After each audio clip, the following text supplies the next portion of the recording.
Hello, ladies and gentlemen. Welcome back to HIMediaTV. I'm your host, Evan from HIMediaTV, and welcome back to HIMedia Headlines for today, December the 11th, 2025?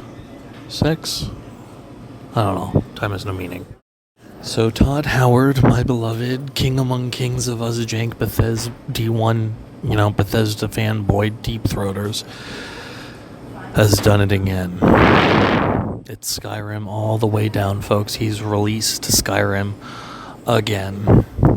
Now, we make memes about it. He just made another port of it to the Switch 2. Now, granted, I'm going to be honest with you. People who... If somebody was born the year Skyrim came out, they'd be a freshman in high school today. Just saying.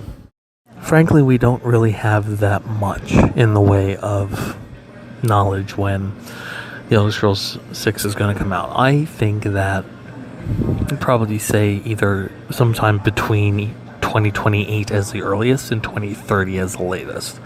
And the reason I say that is Todd Howard has spoken candidly about there being a certain level of technology that doesn't exist yet, in which that he wants to build The Elder Scrolls 6 on, although the current changes with RAM unavailability in the United States and the AI bubble making probably computing going to be very expensive once things crash, I think we're going to be tightening our belts for a few years. That is going to make the technological advancement that Todd Howard wants for The Elder Scrolls going to be a bit of a long shot.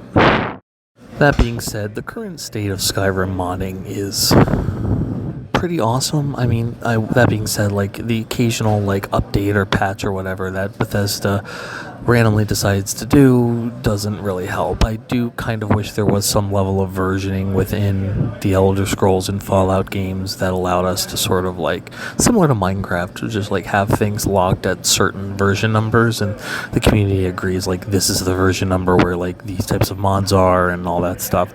But I digress. Even with the Fallout changes that they did recently, it was kind of frustrating having to have all my mods break, but Skyrim Script Descender, does some wacky, goofy things, and I'm not going to say boo to that. I mean, also, Todd Howard has said that this next Elder Scrolls game is going to be his last game. It is his last hurrah. I think on some level he's also frustrated by the fact that Starfield, he has talked candidly, was a game that he wanted to make for a very long time. It was the first original IP from Bethesda in a very long time. So in that case, I think the next Elder Scrolls game really is going to be his legacy. And with all of the interventions and micromanaging that's coming from Xbox and the demands of Microsoft to put AI in fucking everything, I would not be surprised if the quote-unquote Radiant quote-unquote AI system in the next Bethesda game is going to be kind of actually LLM-based and dog shit. Regardless, ladies and gentlemen, thanks so much for listening to this episode of HIMedia Headlines for today, December 11th, 2025.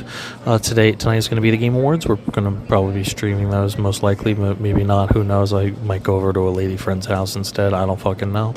Regardless, ladies and gentlemen, thanks so much for watching HIMediaTV. I have been your host, Evan from HIMediaTV, and I will see you guys next time.